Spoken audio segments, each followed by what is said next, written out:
Okay, welcome everyone. My name is Mariah Bruner and I'm UCA's Wellness Coordinator serving faculty and staff. Thank you so much for joining me today. This session is called The Importance of Chronic Disease Management During COVID-19. This session will last approximately 25 minutes and I'll leave plenty of time at the end for questions.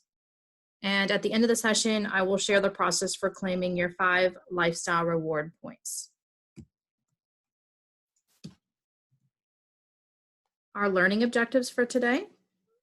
During the session, participants can expect to identify the most common chronic diseases and contributing factors, understand how underlying health conditions pose additional risk during COVID-19, learn best practices for chronic disease management, and also receive resources to support disease management.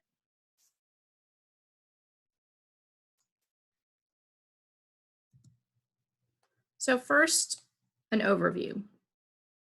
Chronic diseases are defined broadly by the Centers for Disease Control and Prevention as conditions that last 1 year or more and require ongoing medical attention or limit activities of daily living, or both. 6 in 10 adult Americans have a chronic disease, and 4 in 10 have 2 or more. And the top 7 chronic diseases in the US are currently heart disease, cancer, chronic lung disease, stroke, Alzheimer's disease, diabetes, and chronic kidney disease. Many chronic diseases are caused by a short list of key risk behaviors.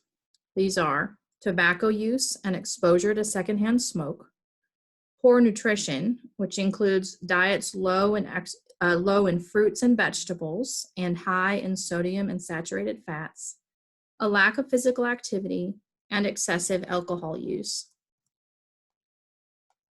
There are numerous other contributing factors to chronic diseases, and those include social determinants of health, including socioeconomic, cultural, and environmental factors, additional factors beyond our control, including our age and our heredity, or the genes we've inherited. And those behavioral risk factors that I just outlined in the last slide, those contribute to intermediate risk factors, elevated blood pressure and blood glucose, high cholesterol levels, and overweight obesity. So COVID-19 is a new disease, so there's a lot we don't understand about it yet. But based on currently available information and clinical expertise, older adults and people of any age who have serious underlying medical conditions, particularly if they are not well-controlled conditions, appear to be at a higher risk for severe illness from COVID-19. According to the CDC, those at high risk for severe illness include people with chronic lung disease or moderate to severe asthma, those with serious heart conditions, or those who are immunocompromised from cancer treatment or some of the other situations listed here, severe obesity, that's a body mass index of 40 or higher, diabetes, chronic kidney disease undergoing dialysis, and liver disease. And data collected right here in Arkansas supports this guidance from the CDC. On Friday, April 10th, Dr. Nathan Smith, Secretary of Health and Director of the Arkansas Department of Health, shared the following statistics about COVID-19 patients in Arkansas.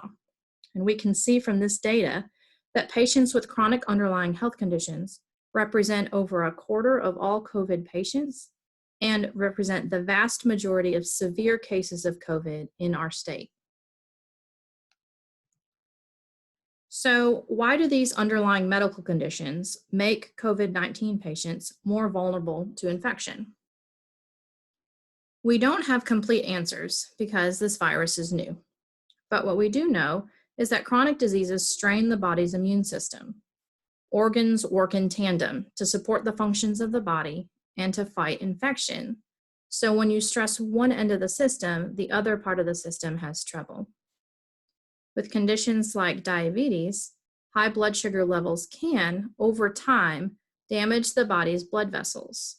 And damaged blood vessels can compromise an individual's lung function, which can make a person with a respiratory infection like COVID-19 more susceptible to complications. Viral infections also increase inflammation in people with diabetes and raise the risk for a life-threatening condition where the blood becomes too acidic. And both of these situations, both the inflammation and the blood acidity, can be life-threatening. Underlying heart conditions can escalate the seriousness of any infection, including COVID-19. And that's because someone who has had a heart attack or has chronic high blood pressure can also have weak heart muscle. In the case of the coronavirus, the infection could affect the heart and the lungs. The heart muscle may have to work harder because the lungs, which are primarily affected by the virus, may not be able to get the oxygen to the heart. And all of this can lead to added stress on the heart, which can then have a ripple effect on other organs such as the kidneys, and it can even cause multi-organ failure. And these are just a few examples, but this gives you an idea of the seriousness that can result from having COVID-19 along with a chronic disease. So that leads us to chronic disease management, or I've abbreviated that to CDM. Chronic disease management is the ongoing care and support to assist individuals impacted by a chronic health condition with the medical care, knowledge, skills, and resources they need to better manage on a day-to-day basis. And if you have been diagnosed with a chronic disease, your provider should have you on a disease management plan for your condition. This most likely includes regular checkups with your primary doctor, medications, monitoring your condition and reporting symptoms, maintaining proper nutrition, diet, and exercise, as well as coordination of care among various medical specialists. Individuals with chronic conditions play a key role in guiding their own care in partnership with their healthcare providers. Studies have shown that chronic disease self-management has proven successful in improving health behaviors and health status, resulting in fewer hospitalizations overall and fewer days spent in the hospital. But what does chronic disease management look like during a global pandemic when resources are more scarce, as we practice social distancing and our daily routines are disrupted? What new protocols should be followed? So, as our state public health officials have underscored, if you have a chronic disease, now is the time to get as healthy as you can be. And the most important thing that high-risk people with chronic conditions can do is practice social distancing, stay away from sick people, and follow hygiene protocols like frequent hand washing and sanitizing commonly touched surfaces. If you have to go out in public, you should wear a cloth face covering. It's also extremely important to reduce or eliminate any high-risk behaviors that may contribute to your chronic disease. And this may mean quitting smoking, restricting alcohol intake, and increasing physical activity and improving eating habits. And for instance, for exercise, you can try virtual fitness classes, or you can start walking outside. You can support your healthy eating habits by avoiding the temptation to frequently order delivery or takeout. Make sure you have enough groceries and household supplies on hand so that you can comfortably stay home and cook meals at home for a few weeks at a time. You can use grocery pickup and delivery when you can, and you can also ask a healthy friend or family member to gather your groceries and supplies for you. And sticking to your chronic disease management plan is absolutely crucial during COVID-19, but this may require some adjustments, but you should always be sure to follow your medication regimen. You may need to plan ahead for medication refills and ask a family member or friend to pick up your medications for you in order to minimize your public interactions. So regarding medical appointments, if you're unsure whether you should keep your appointment, I urge you to call your healthcare provider and just ask. Some appointments might be able to be rescheduled or handled virtually through telemedicine or by phone. And if you are scheduled to receive a treatment or have an exam that can't be handled this way, then plan to keep your appointment unless your provider tells you otherwise. Right now, healthcare facilities are taking extra precautions to protect the health and safety of patients. You also want your immune system to function at its highest capacity right now. So that means you want to make sure you're getting adequate amounts of sleep and you manage your stress. And if you have a chronic condition and live alone, ask family members, friends, or neighbors to check up on you. Make a plan for who is going to take care of you if you do get sick. And a special note about management of diabetes, since we know that diabetes puts people particularly at risk for severe COVID-19. According to the American Diabetes Association, if your diabetes is well managed, your risk for serious illness from a coronavirus infection is similar to that of the general population. So that's good news. But that's why it's especially important that all people with diabetes, both type 1 and type 2, monitor their blood sugar levels, keep an adequate supply of test strips, insulin, and other diabetes medications on hand to limit extra trips to the pharmacy. And you'll also want to stock up on simple carbs if you are at risk for low blood sugar. You should follow these extra precautions in addition to the recommendations I already shared on the previous slide.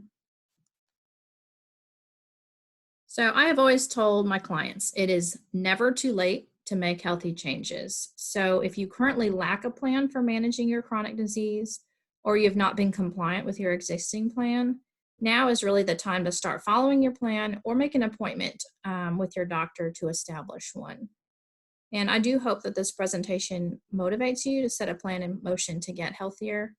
And of course, I always offer the disclaimer that you should always consult with a doctor before making any drastic lifestyle changes. So resources, I wanted to leave you with a few resources, some things that you can take away to look at and see what works for you. So the first, Conway Regional Medical Center offers a diabetes self-management education program to assist diabetics or individuals at risk for developing diabetes. Attendees in this program learn about meal planning, medication information, exercise, stress management, blood glucose monitoring, and advice about possible complications. And it's nice to know that the primary registrant is allowed to bring one support person to the training along with them for free. So that might be a spouse or someone, another support family member that lives with you or is closely involved with helping you monitor your condition. There is a fee for attending this, but BeWell is currently trying to gauge interest in a partnership with Conway Regional to offer this program to BeWell participants. So if this is something that you're interested in, please contact me. I would really like to know that. So you can email me and I'll share my contact information at the end of this presentation. A second resource is called BeWell Arkansas. It is not related to UCA BeWell, although it has a similar name. But you can visit BeWellArkansas.org for lots of free tips and support for smoking cessation, so quitting smoking and addressing health conditions like diabetes and high blood pressure. And that is offered by the Arkansas Department of Health. And it's a very easy to use website. It's great. The MediSafe app is an extremely popular medication management app. So if you haven't heard of it, you might want to check it out. Key features include medication and refill reminders, alerts about drug interactions, and family and friend support persons can be included in the medication management on the app. So for an example, you can set the app up to alert a support person about a missed medication. So if you have someone even living in another state who uses the app and they haven't marked that they've taken their medication, you'll get an alert, and then you might want to give them a call or text or email, however you communicate with them, and say, hey, I noticed that you didn't take your medication today. So it's a really neat feature of the MediSafe app. So again, you should check that out. UCA BeWell offers a variety of free resources on our website, Uca.edu/BeWell, particularly on our resources page. We have links to virtual fitness and yoga classes to help you stay active at home. We have meditation and mindfulness sessions and stress management resources. We've discussed already during this presentation how important it is to manage your stress and to support your healthy immune system. So all of these resources will really help with that. I just got an email from the Hyper Center that they are now offering virtual group exercise classes via Zoom starting this week. So that is another excellent resource and I will be including a link to that on the resources page as well, right after this presentation. And then Health Check 360. So if you are on UCA's health insurance plan, then you are eligible to receive free health coaching through our wellness vendor called Health Check 360. You have to create an account on Health Check 360 if you haven't already done so. And then through that portal, you can sign up for health coaching with a wellness coach. And again, you can visit uca.edu/BeWell to learn how to set up your My Health Check 360 account, or you can just shoot me an email and I can help you get started. And I'm going to email a copy of this presentation to all of you that request a certificate of attendance. So you'll have this presentation, and this slide in particular has hyperlinks, so you can just click right here from the presentation and get to all of these resources. Okay, so now we're going to go into questions. So if you have a question, feel free to submit that with the chat feature here on Zoom, and I can answer any of those that might come up. I'm going to give you a few moments, and if we don't have any questions, then we will wrap up. I'm not seeing anything come in, which is fine. You can also feel free to ask me some questions later after the presentation. You can give me a call or shoot me an email. Okay, I don't see anything coming in. That's fine. Okay, so lifestyle reward points for this session. We have moved all our on-site education sessions online, which is why we're doing these webinars. So this means that this session will count for the education sessions on-site lifestyle reward category. And this session is worth 5 points. If you email me at BeWell@uca.edu or mbruner1, doesn't matter, whatever is easiest for you, I will email you a copy of this certificate of attendance, and I will email you a copy of this presentation. And then you'll need to upload the certificate of attendance to your portal on My Health Check 360. And just a reminder that you can earn a maximum of 60 points in the on-site education sessions category each program year. And also when I email you, I will send you a link to a short online session evaluation. It only takes about a minute to complete, and I value your feedback, and I just thank you in advance for taking the time to click on that link and fill out the evaluation. So with that, I want to end by leaving my contact information with you. You can reach out to me with any questions or ideas about anything you learned during this presentation, or just UCA BeWell in general. You can follow us on Facebook and Twitter, and this is the BeWell website link, so uca.edu/BeWell. And that's it. Thank you so much for participating in this session. I hope you have a great day. Stay healthy.